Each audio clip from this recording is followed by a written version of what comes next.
Assalamualaikum warahmatullahi wabarakatuh. Kali ini saya akan menjelaskan mengenai budaya organisasi.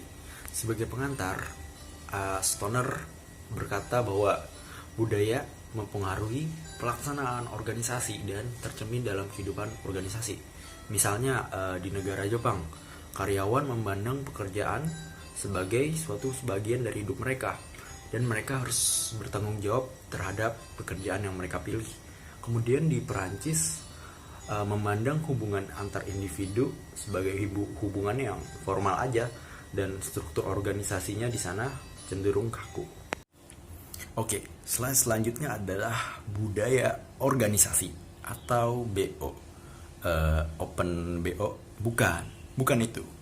BO atau budaya organisasi adalah pola asumsi dasar yang diciptakan, ditemukan, atau dikembangkan oleh kelompok untuk belajar mengatasi masalah dalam beradaptasi secara eksternal dan internal yang berfungsi baik dianggap valid untuk diajarkan kepada anggota baru sebagai jalan terbaik untuk menerima, berpikir, dan merasakan dalam kaitannya dalam masalah tersebut. Itu menurut Sein tahun 1999. Agak susah pengertiannya. Jadi pengertian secara gampangnya itu adalah the way we do things around here. Maksudnya cara kita melakukan sesuatu di sekitar kita, gitu. Kemudian pengertian selanjutnya ada dari Hatch yang mendefinisikan organisasi sebagai suatu cara pandang mengenai kehidupan seorang dalam mencakup nilai, kepercayaan, aturan, organisasi dari generasi ke generasi. Kemudian ada Andrew Jones and John May. Dia menganggap bahwa budaya menggambarkan kesan dan rasa simpati terhadap organisasi tersebut dengan nilai-nilai kepribadian, image, iklim, dan lain sebagainya.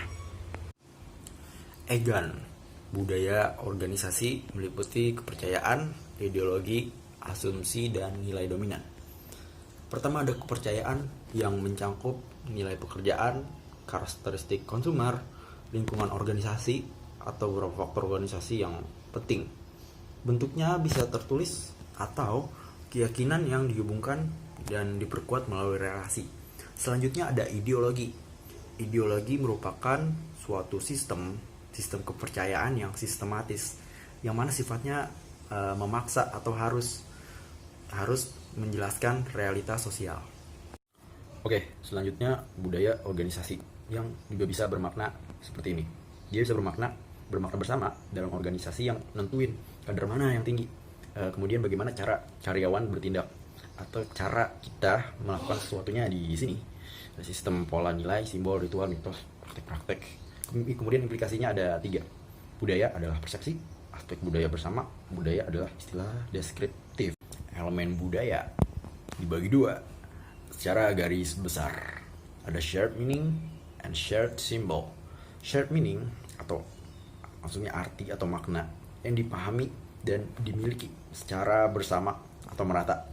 Shared symbol yang dipahami dan dimiliki secara merata. Bedanya arti dan simbol. Shared meaning meliputi aspek-aspek nilai, kepercayaan, ideologi, dan norma.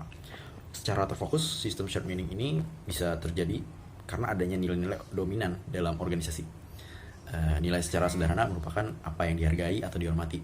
Kemudian ada pengaruh dominasi nilai dalam shared meaning secara positif, menjadikan staf berpartisipasi dalam pengambilan keputusan, memberikan pengaruh terhadap klien, terlibat dalam kegiatan di masyarakat, punya komitmen terbuka, terbentuknya tim kerjasama dan profesional.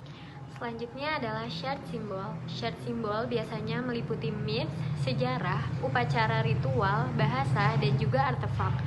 Nah, shared symbol ini biasanya diwujudkan secara formal dalam kehidupan organisasi dan juga diselenggarakan secara bersama-sama atau kelompok. Selanjutnya adalah fungsi budaya organisasi menurut Robbins. Yang pertama, budaya menciptakan pembedaan yang jelas. Yang kedua, budaya membawa suatu identitas. Yang ketiga, budaya mempermudah timbulnya komitmen.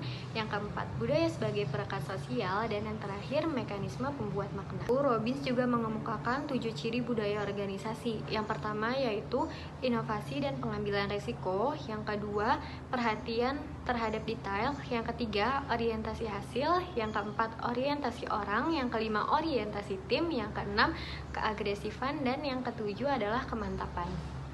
Lalu ada elemen kunci budaya organisasi berupa nilai lisan dan tulisan atau norma. Yang pertama itu ada harapan eksplisit dan implisit perilaku anggota, ada adat dan ritual, ada kisah dan mitologi sejarah kelompok, kemudian ada climate atau perasaan yang ditimbulkan karena interaksi dengan orang lain atau lingkungan, dan yang terakhir ada metafora dan simbol. Kemudian ada 4 jenis budaya. Yang pertama adalah budaya komunal, yaitu memberikan rasa memiliki bagi anggota. Kemudian ada budaya network, yaitu anggota diperlakukan sebagai teman atau keluarga. Kemudian ada budaya mercenary, yaitu yang fokus langsung pada tujuan. Dan yang terakhir ada budaya fragmented, atau rasa memiliki anggotanya itu sangat rendah. Berikut ini adalah parameter keleluasaan manajerial. Kemudian ada dimensi budaya organisasi. Selanjutnya adalah budaya kuat versus budaya lemah. Budaya kuat yaitu di mana nilai-nilai kunci dipegang teguh dan juga diikuti secara luas. Dan budaya kuat ini memiliki pengaruh lebih besar terhadap karyawan. Kemudian faktor yang mempengaruhinya itu ada ukuran organisasi, berapa lama organisasi tersebut berdiri, berapa banyak angka keluar masuknya karyawan. Kemudian ada interaksi asal mula budaya tersebut, kekuatan budaya yang asli, dan juga kejelasan dari kepercayaan dan nilai-nilai budaya. Selanjutnya adalah budaya lemah, di mana nilai-nilai yang dianut tidak begitu kuat sehingga jati diri organisasi tidak begitu menonjol dan kemungkinan besar nilai-nilai yang dianut berubah tiap pergantian pimpinan. Berikut ini adalah ciri-ciri budaya lemah. Salah satunya adalah mudah terbentuk kelompok-kelompok yang bertentangan satu sama lain. Yang selanjutnya yaitu keuntungan budaya kuat. Para karyawan di perusahaan yang budaya kuat itu lebih berkomitmen pada perusahaan mereka. Selanjutnya itu menggunakan usaha-usaha perekrutan dan praktek-praktek sosialisasi pada karyawan yang baru. Dan juga budaya kuat itu berkaitan dengan kinerja organisasi yang tinggi. Semakin kuat budaya organisasi, budaya tersebut akan berdampak semakin besar pada apa yang dilakukan manajer itu. Selanjutnya mengenai budaya organisasi. Ada sumber budaya organisasi, kelanjutan budaya organisasi. Nah, yang pertama itu, sumber budaya organisasi itu merupakan pendiri organisasi, memiliki visi dan misi, lalu praktek masa lampau menyangkut organisasi, dan hal-hal cara telah dilaksanakan. Perilaku top manajemen. Adapun dari kelanjutan budaya organisasi itu adalah perekrutan dari karyawan, pendirian yang cocok, dan mempekerjakan para karyawan sama dengan sebagai teman, dan pekerjaan dilakukan sebagai suatu yang menyenangkan, sosialisasi untuk karyawan baru dan membantu mereka beradaptasi terhadap budaya. Pun cara karyawan untuk mempelajari budaya itu diantaranya dengan cerita. Nah, cerita di sini itu merupakan cerita tentang peristiwa atau tindakan dari orang-orang yang menyampaikan spirit organisasi. Selanjutnya itu melalui simbol materi. Nah, aset-aset fisik yang membedakan organisasi. Selanjutnya itu dari segi bahasa. Singkatan dan jargon istilah-istilah, ungkapan, dan kata yang bermakna khusus bagi organisasi. Selanjutnya itu ada dari isu-isu budaya organisasi. Terdapat 2, yaitu menciptakan budaya etis dan menciptakan budaya inovatif. Yang pertama dari budaya etis itu adalah toleransi risiko yang tinggi, agresivitas rendah hingga sedang, dan fokus pada sarana dan juga hasil. Selanjutnya itu untuk menciptakan budaya inovatif, yang pertama ada tantangan dan keterlibatan, lalu kebebasan, kepercayaan dan keterbukaan, waktu menyampaikan gagasan, playful atau humor, lalu resolusi konflik, debat, dan pengambilan risiko. Nah, untuk menciptakan budaya customer responsif, kita itu harus mempekerjakan tipe karyawan yang tepat, orang yang dengan minat yang kuat dalam melayani pelanggan, lalu memiliki sedikit aturan, prosedur dan peraturan yang kaku, menggunakan pemberdayaan karyawan yang luas, lalu memiliki keterampilan mendengarkan yang baik terkait pesan pelanggan, lalu menyediakan kejelasan peran ke karyawan untuk mengurangi ambiguitas dan konflik dan meningkatkan kepuasan kerja. Selanjutnya itu memiliki karyawan yang teliti, perhatian, dan mau mengambil inisiatif. Kemudian ada matriks ketidaktentuan kondisi lingkungan. Nah, matriks ini dilihat dari derajat perubahan dan kompleksitas yang nantinya terbagi menjadi 4 bagian. Keempat bagian tersebut dibedakan berdasarkan keadaan, jumlah komponen yang ada, kemiripan dan letak komponen, serta skala kebutuhan akan pengetahuan komponen yang canggih. Selanjutnya ada stakeholder atau pemangku kebijakan. Dalam teori stakeholder dikatakan bahwa sebuah perusahaan tidak dapat berdiri sendiri hanya untuk kepentingan perusahaan saja, tetapi harus memberi manfaat dan memenuhi kebutuhan pihak lain. Oleh karena itu, muncullah peran stakeholder. Stakeholder di sini merupakan semua pihak dalam lingkungan eksternal organisasi yang terpengaruh oleh keputusan dan tindakan organisasi. Stakeholder menjadi bahan pertimbangan sebuah perusahaan dalam memutuskan berbagai hal yang menyangkut pengembangan perusahaan. Misalnya, terkait rencana bisnis ke depan, apakah sebaiknya diinformasikan atau tidak. Contoh dari stakeholder ini ada tokoh masyarakat, LSM, lembaga legislatif, dan yang lainnya. Nah, untuk mendorong peningkatan kinerja organisasi, dibutuhkan langkah dalam mengelola hubungan dengan stakeholder ini. Yang pertama, yakni mengidentifikasi siapakah para stakeholder perusahaan. Kedua, menentukan kepentingan apa yang mungkin dimiliki oleh stakeholder tersebut. Ketiga, menentukan tingkat ketepatan stakeholder terhadap keberhasilan dan tindakan organisasi.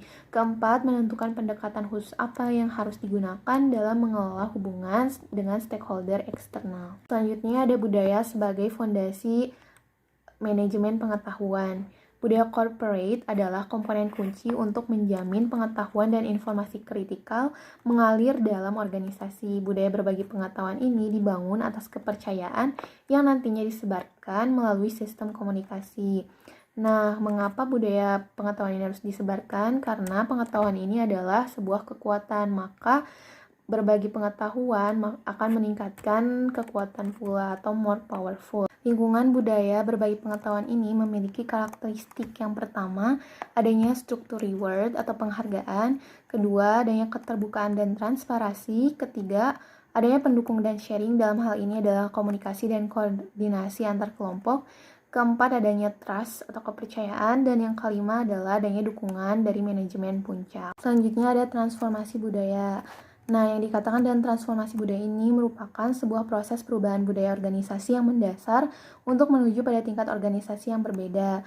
Adapun yang harus diperhatikan dalam transformasi budaya ini, yang pertama, orang melihat pemimpin untuk mengetahui apa yang penting dalam organisasi. Yang kedua, budaya dalam transformasi budaya ini disebarluaskan melalui cerita dan mitos. Ketiga, dalam situasi kritis, pemimpin menunjukkan nilai dan asumsi. Keempat, sistem reward dapat diperlihatkan apa yang dianggap penting. Dan yang terakhir adalah keputusan penting juga dapat memperlihatkan pentingnya nilai tertentu. Serta pemimpin mengkomunikasikan pentingnya nilai melalui apa yang mereka puji dan kritik. Selanjutnya, contoh aktivitas apa saja yang dapat menciptakan budaya organisasi berbagi pengetahuan.